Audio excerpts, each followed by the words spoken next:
Colt McCoy gets his first win as starting quarterback since 2011 when he was with the Cleveland Browns. Tony Romo injured, as mentioned by one Jerry Jones there, in the overtime loss after 1 of 5 sacks on the night. Romo couldn't respond to the Redskins' blitz. Neither could the offense find their rhythm. Dez Bryant only had 3 touches for 30 yards. DeMarco Murray had his 5th fumble on the season, more than one Jay Cutler, who is very fumble-prone. We welcome in our analysts, Jeff Saturday. I can't make any jokes. Thank you for joining us. I appreciate it. Thank you. So you watched this game last night. Cowboys riding high. Did you pick them to win before the game? I did pick them to win. Okay, so after the game, do you believe they were exposed? No, I don't think they were exposed. They didn't play a very good football game, but they were not exposed. I think as you look at this football team, they got away from their identity. You know, what should we do? We should run DeMarco Murray more than 20 times. We don't do that. We need to understand when our players, when it's time to make plays, we got to depend on Dez Bryant. You can't have the ball hit you in the hands in the end zone, not make the catch. They just weren't sharp. They weren't on top of it. Then you look at pass protection. You know, everybody wants to blame the offensive line. That wasn't the offensive line. The very first third down of the game, you had Romo checked, and he was trying to get his protection picked up to Merriweather on the side. Offensive line didn't do what they should have done. That's a sack on the offensive line. The rest of it, it was Murray. He's got to get rid of the ball. There are different plays you have to make as a quarterback when you have an all-out blitz that you know you're outmanned. You have to either make sure the interior guy is picked up and leave the outside guy, but you can't leave the interior linebacker running free on Romo. It's not going to work out. So as you look at this game, they ran the ball so effectively. In the first, second down, throw it. Yeah. Third down, throw it. Fourth down, I mean, we're giving you every shot to do what you do. Normally do. And you throw it again. I don't understand. I don't understand. At least on second down, he threw it to DeMarco. Yeah, yeah, exactly. But as you look at it, that's frustrating because you know what you have. You have a very good offensive line who is playing hot. You know how you get with players that they're hot, they start playing well, and you want to ride them? The offensive line is playing good football. Ride them. Understand that's your ticket to keep knocking this division out. And they just played a poor game. They just didn't show up and play the type of game they needed to play. You want to go? You want me to go? I'll go. You go ahead. Okay. The question is exposed. Were they exposed? I actually thought the Cowboy defense played pretty well last night. But my bar is not set very high for them because they were historically bad a year ago. And once again, they managed to hold the Redskins, albeit with Colt McCoy at quarterback, to 17 regulation points. That's pretty good. That'll win you a lot of football games. Where they got exposed was, and this is to your point about Tony Romo, as you call him, the accident waiting to happen, as he has often been. He wasn't the classic accident waiting to happen last night. He didn't throw 4 interceptions. He didn't go completely haywire. But from the start of that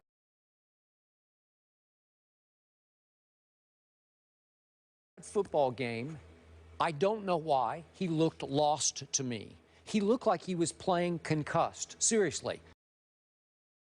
Because I couldn't recognize him because he looked like he hadn't played football before. He let them, and Linehan, the play caller, let Hazlitt, the Redskins coordinator, dictate the entire game to him. Because what happened like in the overtime, DeMarco goes 8 yards, and you say, hammer him again. Well, what are they doing? They're trying to outfox Hazlitt's call. So they're thinking, oh, wait a second. This is a classic rundown. Maybe we should throw now because they won't blitz me. Right. They won't blitz me. Maybe I can get rid of the football and we can complete a pass. That's what he said after the game that they were thinking. Well, a lot of times, as you well know, max blitzes work great against the run, too. So you have to make them pay. You have to make them pay with a quick slant to Dez or to anybody, to Witten for that matter. Or you have to screen pass them, or you have to draw them, or quarterback draw them, or do something that hurts them when everybody's coming, what they call casino blitz that we talked about. Max blitz with several DBs coming off the edges, or linebackers. So you tell me, being a great offensive lineman that you were, How can you not? What would Peyton Manning have done last night to those blitzes? He would have picked them to pieces. Right. Am I right? You're absolutely right. And one thing you're bringing up is a great point. As you're the Dallas Cowboys, your game has changed since last year and the years prior, right? You have this established run game that you know you can do. What are teams going to do to adjust to beat us? We used to beg teams, blitz us, bring as many as you want, because we know we'll either block it up, and we'll go through every protection we can. We'll make sure we get blocked up and picked up, and we will hurt you down the field, or we will throw hot to one of our receivers and let him do what he can do, because we know he's man on man, and you got to trust that is the guy. So as the Cowboys, you have them where you want them, but you have to execute when you get them doing what you're asking them to do. You can't, and they did. The Redskins dictated. That was a great word, and I thought the same thing last night. They are trying to match the Redskins instead of dictating what their offense is. Right. Yeah, and Stephen A., fine, and I'll hand it off to you. Look, you said earlier that, you know, the Cowboys were desperate to send Romo back into the game. The desperate team was the visiting team last night. So the visiting team said, heck with it. We're 2-5. We're going to send the house every time and just dare him to beat. And if he beats us, we lose 41-14. We tried, you know, and that's what happened. They won the game because they put Tony Romo on his heels from the start. And I don't love it. I'll be the first to tell you, I don't love it. I'm going to ignore you right now because I don't want to talk to you. You don't want to talk to you no more. I want to talk to you right now. I want to aim my attention towards you.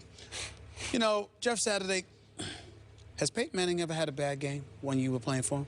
He has. Yeah, he has. Offensive line ever had a bad game? Absolutely, yeah. So these things happen. I don't know about the offensive line. So these things happen, right? They did. So the fact that these things happen and we're sitting here and we're lamenting the state of affairs with the Dallas Cowboys, can we at least have the decency to put in perspective why that is? Because unlike Peyton Manning, unlike Jeff Saturday, unlike guys like that, see, they haven't accomplished anything yet. We're waiting to see. So it's a very, very big deal. It's not about the kind of mistakes that you made, more so than who's making them, because they haven't proven that this is something that they won't do when it counts. You see where I'm going with this? No. The fact that because you're not paying attention, and that's why I don't even want to talk to you right now, because you have no objectivity when it comes to your Cowboys. Here's where I'm coming at with you, Jeff Saturday. Tony Romo can play. He's no scrub. We understand that. What's the knock against him? I never once said he's a scrub.